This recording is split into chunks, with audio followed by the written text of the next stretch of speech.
चरण पादुका। यदि आपको लगता है आपके साथ कोई गलत करता है और जीवन में आराम से रह रहा है और उसे ईश्वर सजा नहीं देते, उसके प्रारब्ध उसे काटने नहीं पड़ते, तो आप गलत सोचते हैं। ईश्वर जो न्याय करते हैं उसकी कल्पना भी आप नहीं कर सकते। न्याय का यही ज्वलंत उदाहरण है भगवान नारायण अर्थात भगवान विष्णु, श्री कृष्ण, ठाकुर जी। आप चाहे किसी भी नाम से ईश्वर को पुकार ले, वे सबके ठाकुर ही हैं। तो हुआ यूँ एक बार जब भगवान विष्णु वैकुंठ धाम में अपनी चरण पादुका को साथ ले गए और अपनी पादुकाएं अंदर ले जाकर रख दी। भगवान जब विश्राम कर रहे थे, निद्रा में थे, तो इधर पादुकाओं के साथ शंख और चक्र थे।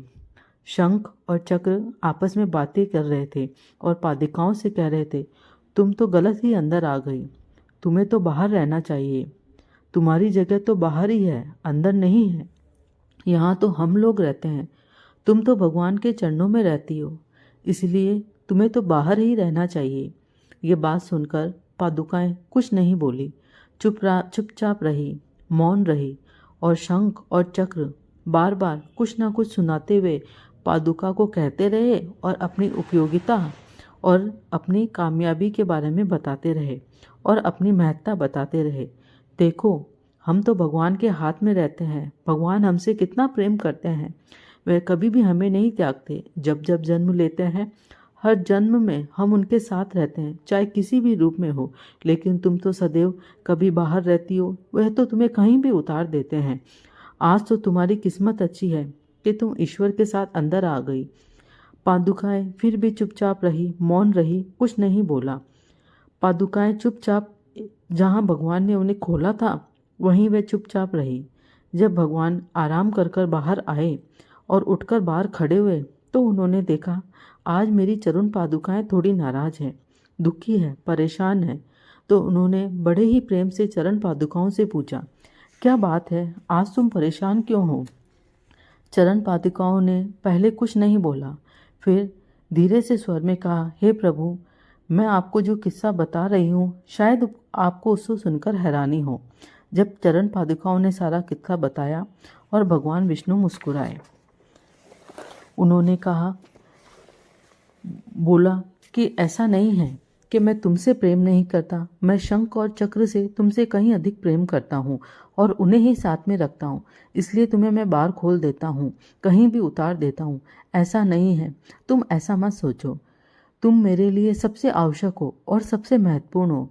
सारी दुनिया भी नतमस्तक होती है ठाकुर जी के चरणों में और उन ठाकुर जी के चरणों में तुम सदैव रहती हो। सभी का मस्तक तुम्हें छूकर उठकर खड़ा होता है, तो तुम समझो तुम्हारी महत्ता कितनी है। पादुकाओं ने जब ये सारी बात सुनी तो वह खुश हो गई और पादुकाओं से भगवान ने पूछा, फिर क्या तुम ये सब कुछ चुपचाप सुनती रही, तुमने कुछ कहा नहीं? तो पादुकाओं ने कहा, नहीं भगवान, नहीं प्रभु, मैंने कुछ नहीं कहा, मैं बस चुपचाप उनको सुनती रही। उसका जवाब सुन भगवान विष्णु ने कहा कि जो कोई किसी के साथ गलत करता है तो उसका जवाब ईश्वर स्वयं देते हैं, उसका जवाब भगवान विष्णु स्वयं देते हैं, ठाकुर जी श्री कृष्ण स्वयं देते हैं। इसलिए ठाकुर जी कहते हैं, तुम्हें कोई कितना भी बुरा कहे, गलत कहे, तुम्हारे साथ कितना भी गलत करे, तुम मुझ पर विश्वास रखना, भरोसा रखना, तुम जवाब नहीं दोगे, तुम्हारी ओर से जवाब मैं दूंगा। और जब तुमने कोई जवाब नहीं दिया तो अब जवाब देने की बारी और उत्तर देने की बारी मेरी है। भगवान विष्णु ने कहा, कोई बात नहीं, अब जब मैं राम अवतार में धरती पर जाऊंगा तो तुम देखना, यही शंख और चक्र तुम्हें सदैव अपने सिर पर रखेंगे और ससम्मान तुम्हारी रक्षा करेंगे, सेवा करेंगे।